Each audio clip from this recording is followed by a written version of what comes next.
আজ চলেছি খিদিরপুরের ভূকৈলাস মন্দিরে। রবিবার এক ছুটির সকালে সার্কুলার রেল শাখায় মাঝেরহাট লোকালে পৌঁছে গেলাম খিদিরপুর স্টেশনে।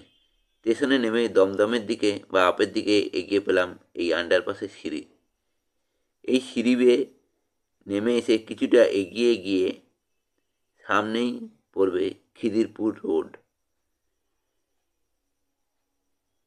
সেই রোডে উঠে ডান দিকে বেঁকে একটু এগিয়ে আবার ডান দিকে ডক ইস্টার্ন বাউন্ডারি রোড ধরে মিনিট 2-3 হাঁটলেই বাম দিকে বাঁক নিয়েই পড়বে ভূকৈলাস ময়দান। তার পাশ দিয়েই রাস্তা চলে গেছে ভূকৈলাস মন্দিরে।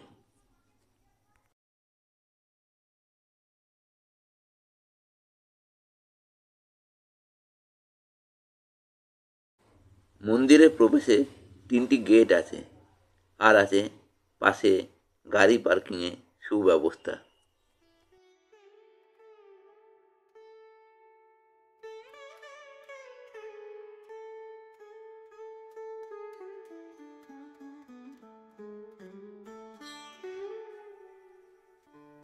মূল গেট দিয়ে মন্দিরে প্রবেশ করেই সামনেই পড়বে বিশাল নন্দী মূর্তি। তার দুই পাশে 2টি আটচালা শৈলী মন্দির, ডান পাশে কৃষ্ণচন্দ্রেশ্বর মন্দির এবং বাম পাশে রয়েছে রক্ত কমলেশ্বর মন্দির।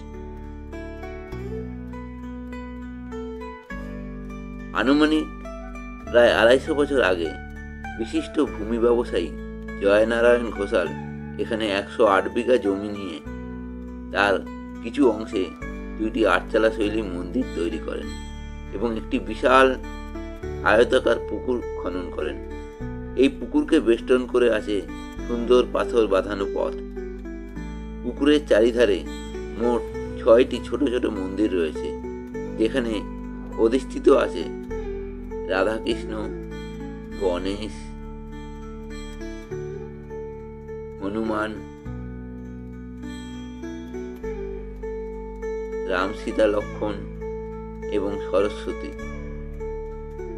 এবং হর পার্বতীর মূর্তি।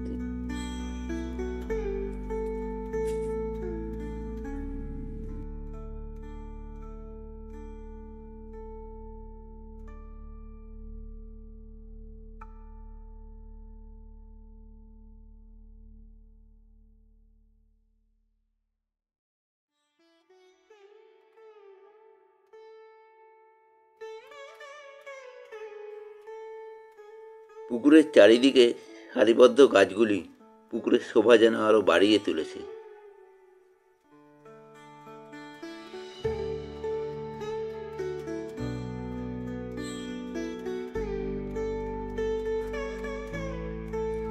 আর সব থেকে সুন্দর লাগে এই শিবগঙ্গা পুষ্করিণী অপর পার থেকে এই 2টি মন্দিরের অসাধারণ দৃশ্য। শিবগঙ্গার পাড়ে বসে সময় যে কোথা দিয়ে কেটে যায় বোঝাই যায় না।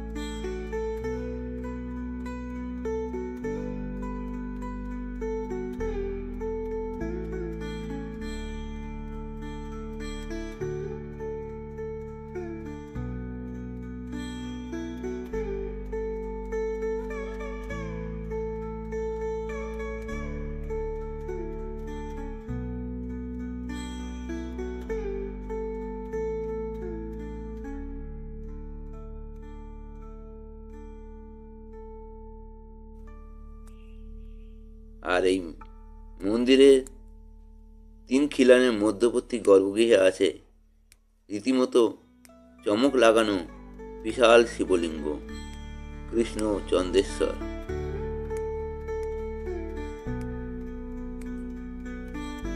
জয়নারায়ণ তার পিতার স্মৃতির উদ্দেশ্যে এই নামকরণ করেন।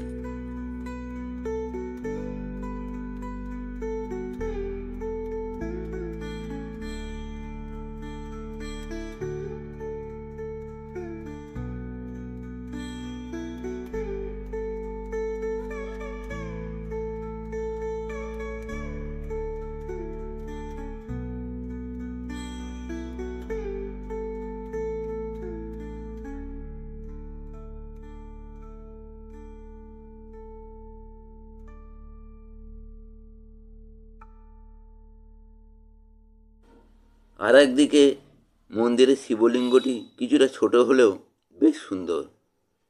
এইটি জয়নারায়ণ তার মাতার স্মৃতির উদ্দেশ্যে নামকরণ করেন রক্ত কমলেশ্বর।